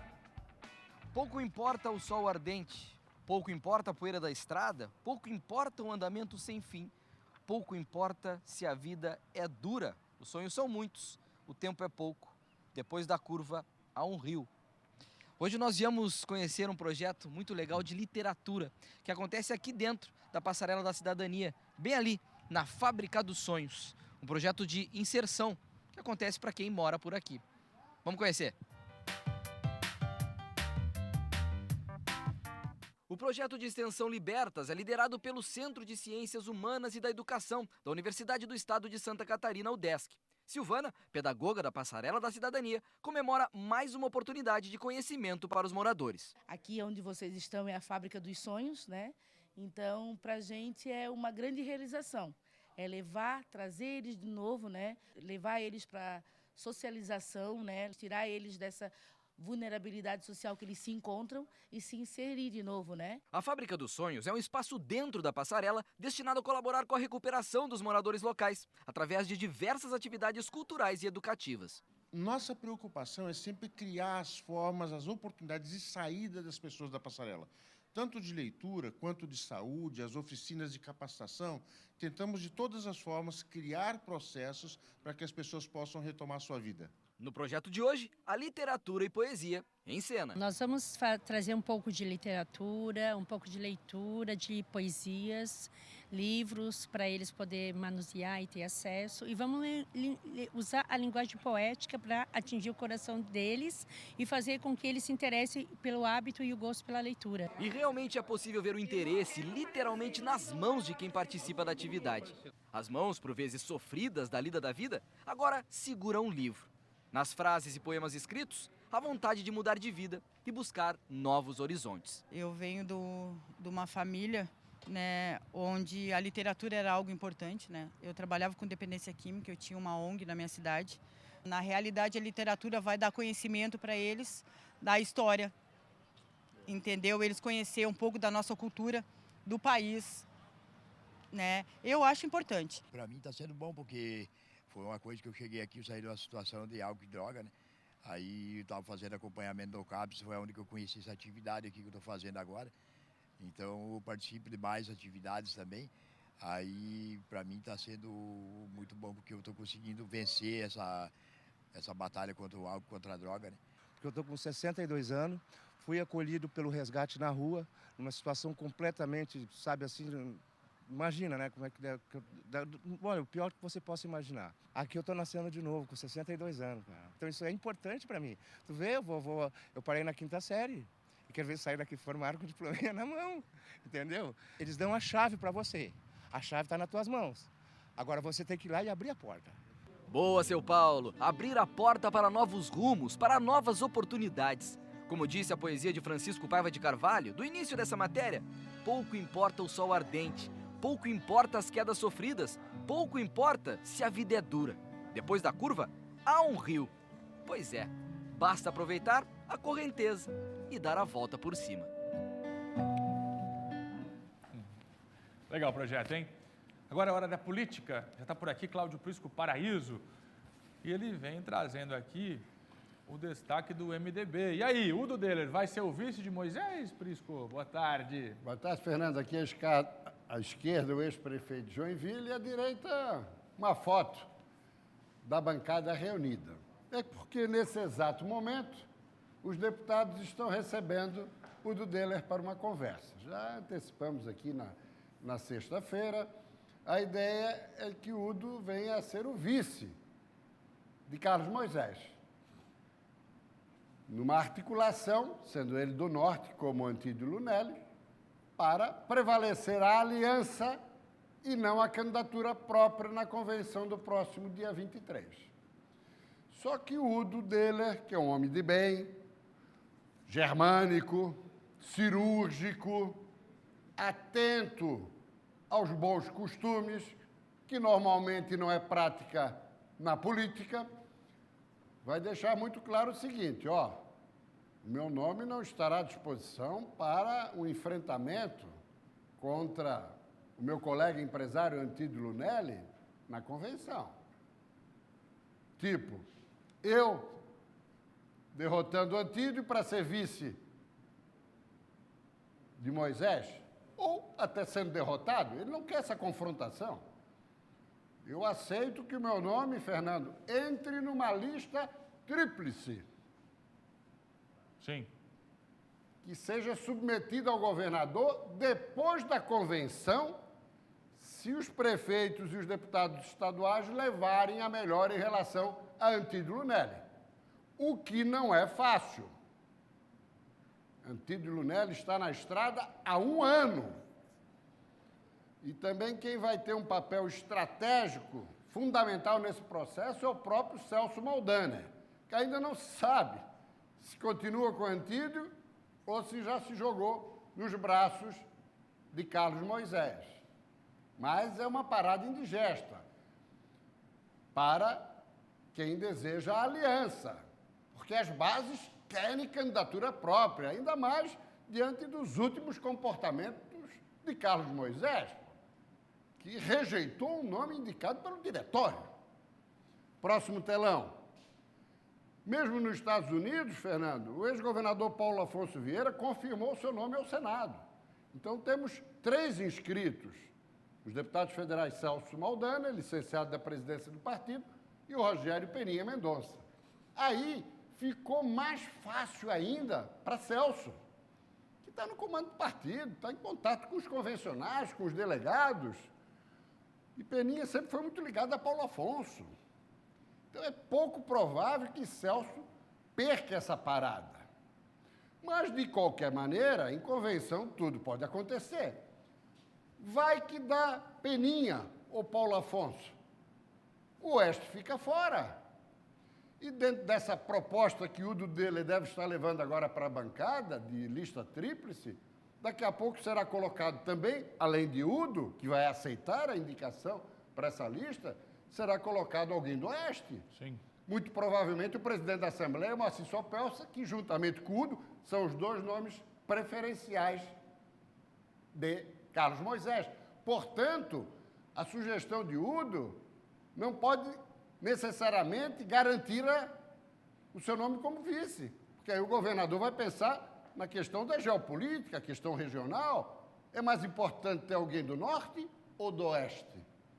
Considerando que Jorginho Melo é um candidato do Oeste. E do Norte, se Antídio não disputar, Não tem ninguém. Sim. Então, é uma série de situações a serem apreciadas. Vamos lá? Por que eu estou repetindo essa foto de ontem, da renúncia de Antídio Lunella em Jaraguá, no dia 1º de abril? Pelo seguinte, faltou dizer que o cidadão renunciou ao mandato. O MDB sabia que ele renunciando é porque as prévias não realizadas haviam homologado o seu nome diante da desistência dos demais concorrentes. Abriu mão de quase 3 anos de mandato para agora puxarem o tapete dele? É uma situação delicada sob o aspecto ético, que, ao que parece, não é um valor levado a bom termo nas hostes MDBistas, pelo menos em alguns setores da cúpula e dos detentores de mandato. Próximo telão. Isso foi ontem, Fernando. Antídio Lunella confirmando a inscrição, por enquanto, como único pré-candidato ao governo do Estado. E se for o único, aí a votação será ou por confirmação de candidatura própria dele ou por coligação com Carlos Moisés, mas sem apresentação de nome para vice. O do dele vai deixar isso muito claro. Ou já deixou no almoço? Vamos lá? Aí, com o histórico do MDB, ex-deputado estadual, federal, senador, secretário de Estado, foi vereador em São Miguel do Oeste, um homem de bem, um homem sério, Neutro de Conto. Foi ontem, depois de ele apresentar a inscrição. Neutro está fechado, como o nome da velha guarda, dentre tantos outros, com Antídio Lunella. Próximo telão. Muito bem. Aí é com a bandeira do Republicanos, cujo número é 10. Seguinte, o Republicanos vai realizar a convenção também no dia 23, assim como o MDB.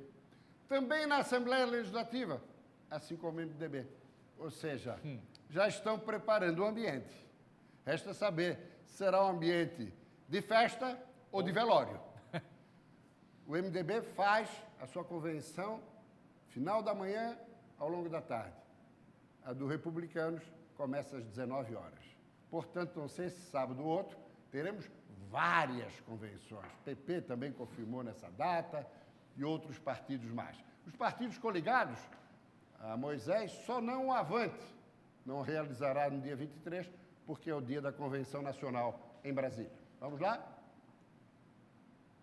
Isso foi em Araranguá. O governador continua na estrada, firme, se movimentando, reuniu um grande público no Vale do Araranguá, lá Juarez Ponticelli, à direita.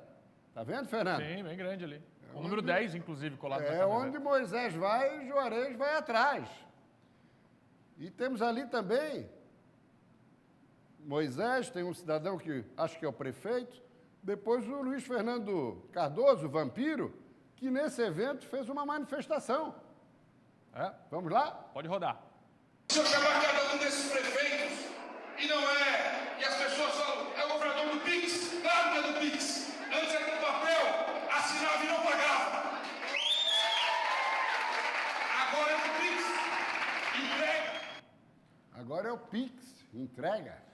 Ou seja, escancarou. Ele só esqueceu que muitos desses papéis ele que assinou, né? Como secretário verdade. de Estado, secretário de Desenvolvimento Regional. É verdade. É uma coisa complicada.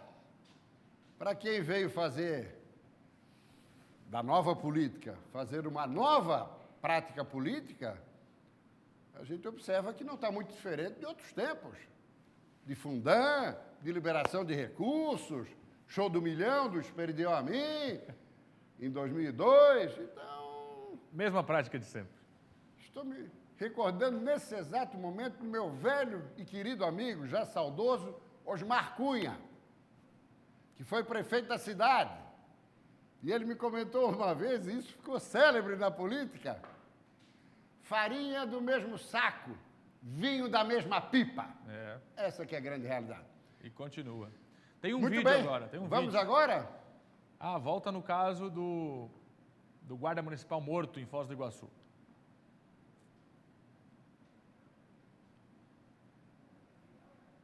Não tem Não, áudio. é para observar, é para observar. Ok. Então é o seguinte, são as imagens de Foz do Iguaçu. Não tem santo nem inocente nesse caso. Primeiro é um caso parecido com qualquer outro. Não tem nada a ver com política. É um caso como qualquer outro. Agora, quem tomou a iniciativa foi o petista que jogou pedra no cidadão. Depois o cidadão chegou armado e não foi ele que deu o primeiro tiro. Não foi o bolsonarista, foi o petista que deu o primeiro. Depois ele disparou e foi atrás. E um atirou no outro. Todo mundo da área de segurança, aquela mulher que está aparecendo ali, é a mulher do petista. Também já tinha, no outro trecho aqui, que a gente não está reproduzindo, deixado a arma preparada dentro do carro. Ou seja, o bolsonarista, agente penitenciário federal, o petista, guarda municipal, e a mulher do petista, delegada. Ou seja, é uma situação lamentável, mas que não cabe querer politizar essa situação. Não cabe. Agora, por outro lado, nós temos aqui, não sei se é 2017 ou 18, acho que já era 18, no Acre, na campanha, Jair Bolsonaro, candidato, roda.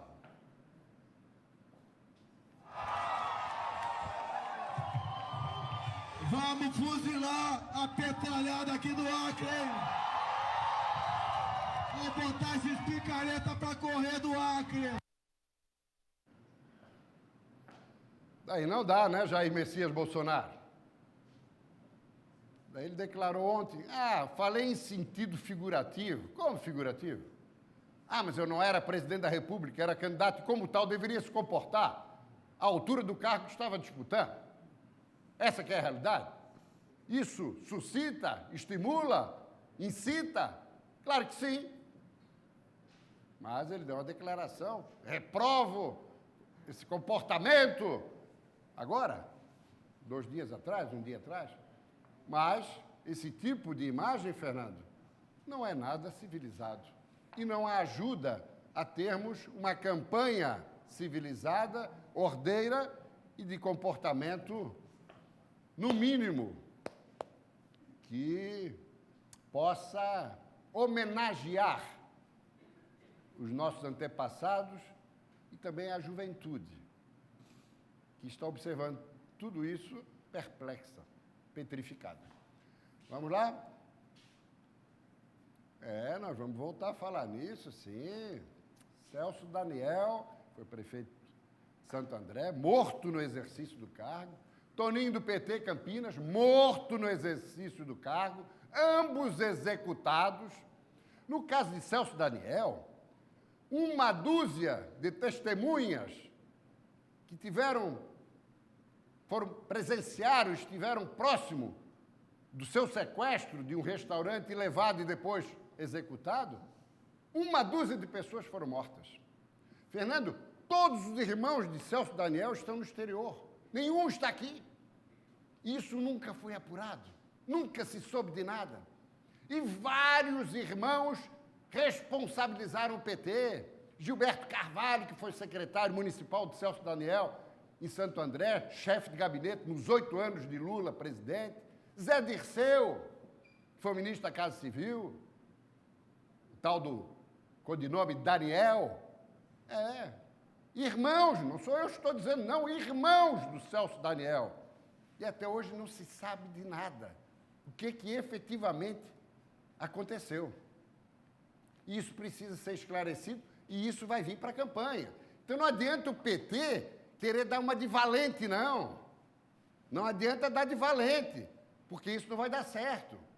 Fernando, os prefeitos eleitos nas safras de 96 e 2000, do PT, nas grandes cidades pelo Brasil, davam contribuição para viabilizar a 4ª disputa eleitoral do Lula. Em 2002, bem-sucedida. Foi por isso que Celso e Toninho se insurgiram, porque o dinheiro não estava indo para a campanha do Lula, estava ficando com alguns petistas, estavam se apropriando dos recursos. Vamos lá? Tem um vídeo agora. Sepultar guardado na cripta aqui da Sé. Tivemos presenças importantes no dia de hoje. Agora há pouco estiveram aqui o ex-presidente Lula, do PT, acompanhado do ex-governador de São Paulo, Geraldo Alckmin, hoje do PSB, né, que é vice da chapa para a disputa à presidência da República. Uma informação de bastidor que eu apurei aqui é que a família de Dom Cláudio ficou bastante incomodada com a presença do ex-presidente Lula.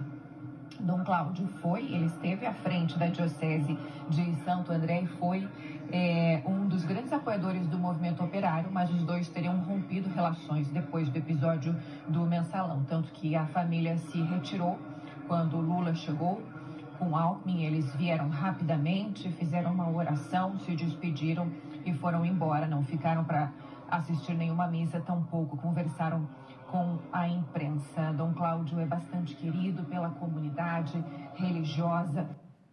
Então é, Fernando. Obrigado, Prisco. Intervalo.